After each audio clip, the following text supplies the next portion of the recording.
Hey, what's up guys, it's MKBHD, and this is the Samsung Galaxy Note 2.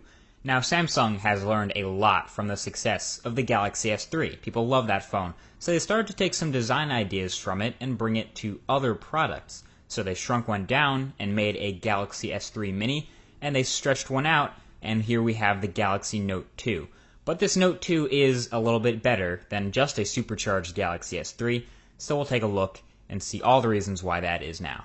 But first of all, the size. Let's make a scale. This is the Galaxy Nexus, a phone that people originally thought was really big, just borderline too big, 4.65-inch display.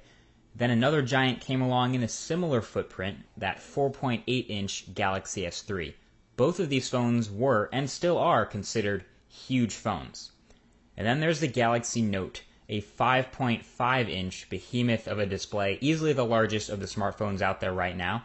And you can see that the body of the Galaxy S3 can almost fit in the screen of the Note itself. It's that spacious.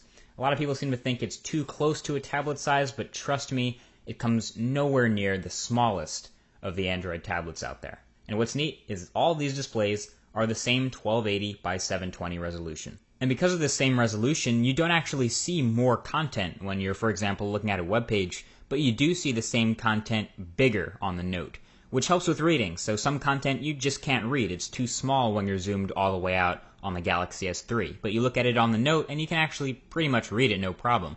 Oh, and the Note display also is not pentile, so that's also a plus. But you can't really talk much about this hardware without comparing it to that Galaxy S3, so I'll link my full Galaxy S3 review down below the like button on this video so you can get a better look at that. But in terms of comparison, these guys are rocking very similar exteriors. So the Note 2 has the camera and the flash, both in the same spot up at the top of the phone, but it moves the speaker down to the bottom. And they have a very similar slick back design. We of course both have the white versions here, and they look very, very similar. You can see that the design elements from the Galaxy S3 have moved up to the Galaxy Note size. They are also rocking the exact same imaging hardware, so the photo and video quality, 1080p video, is exactly the same. Both look very, very good. Obviously, the biggest difference between the Galaxy S3 and the Note 2 is that screen size. And you can call me a freak or whatever, but I can touch all four corners of the Galaxy S3's 4.8-inch display, no problem at all, making it a one-handed device. You can type everything, you can use the whole thing one-handed.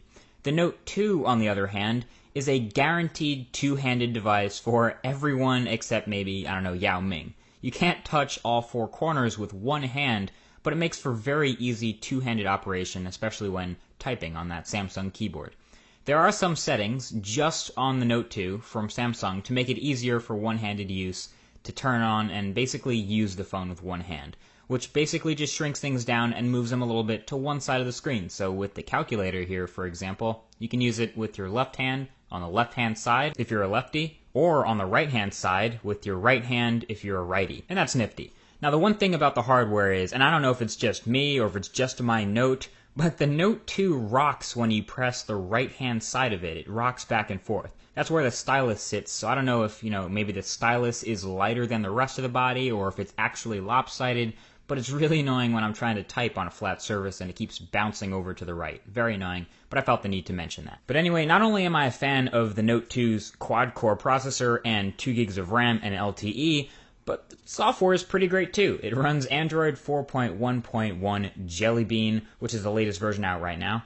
And on top of that is a little bit of TouchWiz. Now you guys know that I prefer stock Android of the Nexus line any day of the week. But with the screen size like this, you kind of do need some adjustments to be made. And you get some different looks, some pre-installed apps, and the messy, ugly calendar app, and the dreaded S voice is still present. But you also get things like Google Now and Android 4.1 Jellybean's expandable notifications, which I love so much. And you get a little nifty slide to open apps from the lock screen shortcuts, and you can pick which apps go there. So even this wicked multitasking mode that lets you use two apps at once with half the screen for each app, all this stuff you get is a lot better than the previous versions. And this is way more responsive, by the way, than the first time they tried this. They tried this on a 10.1-inch tablet. It was awful. So I guess that shows off the Note 2's power. It's not even like I'd use this feature a lot, but when I do, Holy hell, it is useful. I mean, you could watch a video and fact check at the same time, or you could use Facebook and Google Plus at the same time, or whatever you want to do. It is fast. And yes, that is because this Note 2 is a powerhouse. I never really put a lot of weight on benchmarks. You guys know that. And I might do a video about why in the near future. But I ran a quick quadrant standard benchmark to see how it compares to other Android devices, to see if that quad core and 2 gigs of RAM held up. And of course that combo did turn out on top. But in the end, it's really more about the experience that these high performance internals can deliver. And boy, do they deliver. Real world performance here is a 10 out of 10. This is half the hardware and half Jellybean and Project Butter at work here. But everything is buttery smooth, and I love it. Gaming on this huge display is really fun, whatever game you're playing, whether you're slicing and dicing fruit in landscape mode like a boss, or outrunning some zombies in portrait mode. Everything happens so smooth on this massive display that it's really refreshing and pleasing to see for someone who's been using Android since Eclair like me. And even if you're not gaming, regular performance in apps that you use every day is stellar. It's almost like you don't even notice that there could ever be any hangups. They just don't happen. And I never, ever thought I would say this. Ever. But I kind of like the stylus. And don't worry, you don't have to like it too. You don't even have to use the stylus. It's just in addition to the phone.